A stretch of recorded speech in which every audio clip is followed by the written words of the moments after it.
Well, hello, friends. I hope you're having a great day today. Welcome to Tuesday's edition of Take 5. This week, we are discussing what the church calls Holy Week. That's really just the last week of Jesus' life before he went to the cross and died for the sins of the world. The things that he said, the actions that he performed that week, all of those things are so important for us to look at.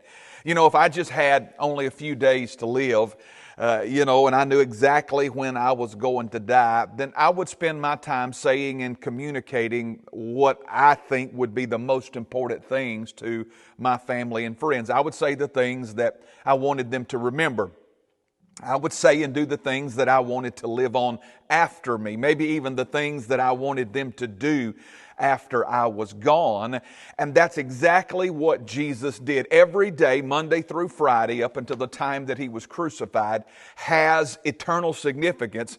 The lessons that he taught, the things that he said, the things that he did, it's important for us, and that's what I want us to look at this week. Now, on Monday when Jesus came into town, he was hungry and he saw a fig tree in the distance that had leaves on it. Well, that Middle Eastern fig tree, if it has leaves, then it's supposed to have fruit.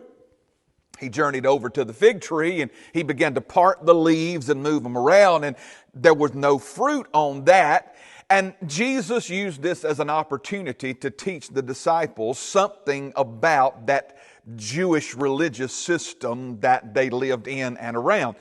He cursed that fig tree there for being a hypocrite because it had leaves looking like it should have had fruit, but there was no fruit on it at all. And Matthew said that the leaves began to immediately draw up and curl under right there on the spot. Now on Tuesday, when he and his disciples came into town, the disciples came by the fig tree there with him, and they were even more astonished because now that tree had withered all the way to the roots.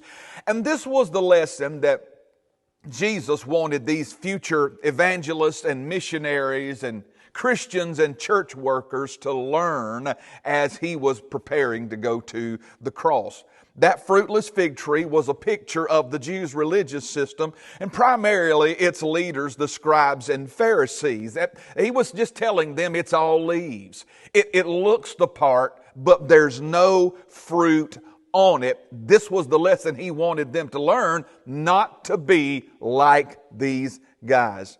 On this day, Jesus took the time to teach the disciples, while at the same time he was answering the sacrilegious questions of the scribes and the Pharisees.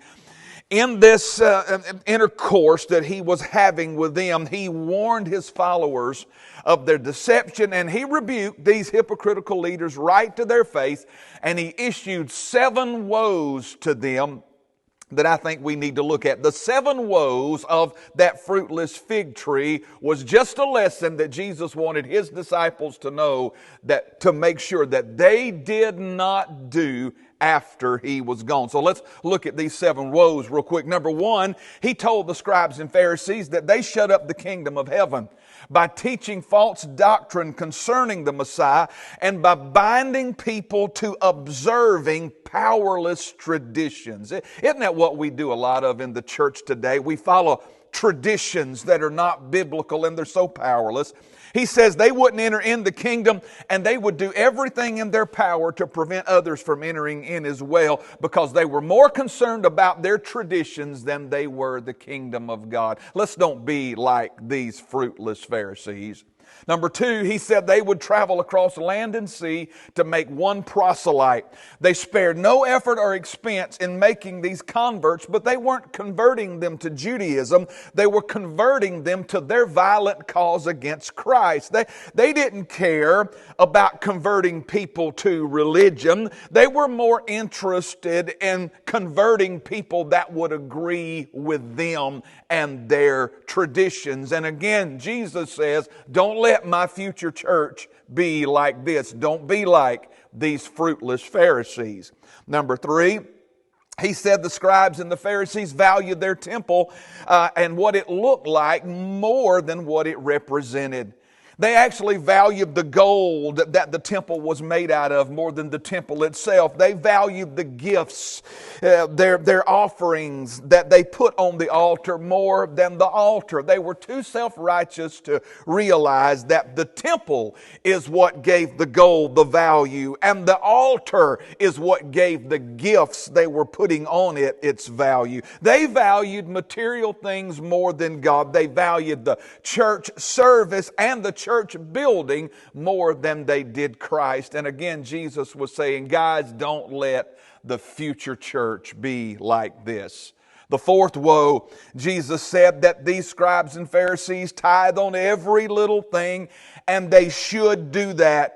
But they are neglecting weightier matters. They don't offer justice to others. They don't have compassion, and faith is nowhere to be found in their lives. They focused on the little things that had to do with their own blessings, and they let the bigger things that had to do with others go right on by. Again, he's saying, don't let the future of my church be this way. This is important to him because he's saying these things on the last week of his life.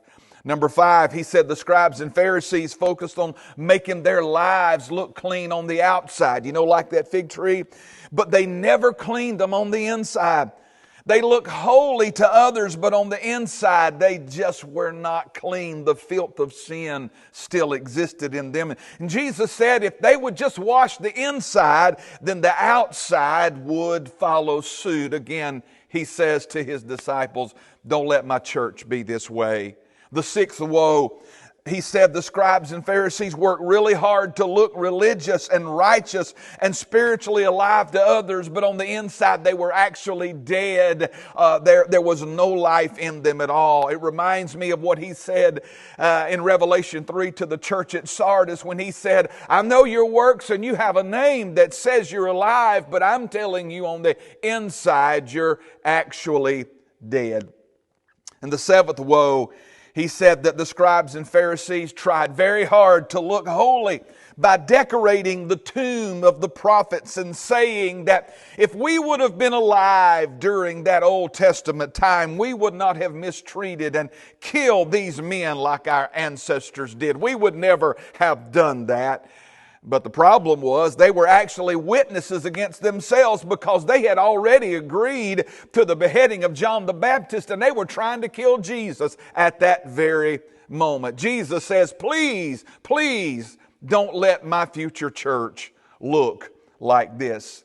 All of this is what a fruitless fig tree looks like. And this is what Jesus was warning the disciples. Don't be just leaves. Let there be fruit growing on the inside of you. Let me ask you a question. When Jesus comes and begins to part the leaves on our trees, the trees of our life, our churches, or whatever the case may be, will He find fruit there? This was important to Him. He warned the disciples because He didn't want the future church to be like the fruitless Pharisees or that fruitless fig tree. This is what He said to them on the last Tuesday of His life. Well, hey, I got to get out of here. It's been good being with you. I look forward to being with you tomorrow on Wednesday's edition of Take 5. Until then, God bless you. Have a great day. Remember, friend, trust the Lord. He will never fail you.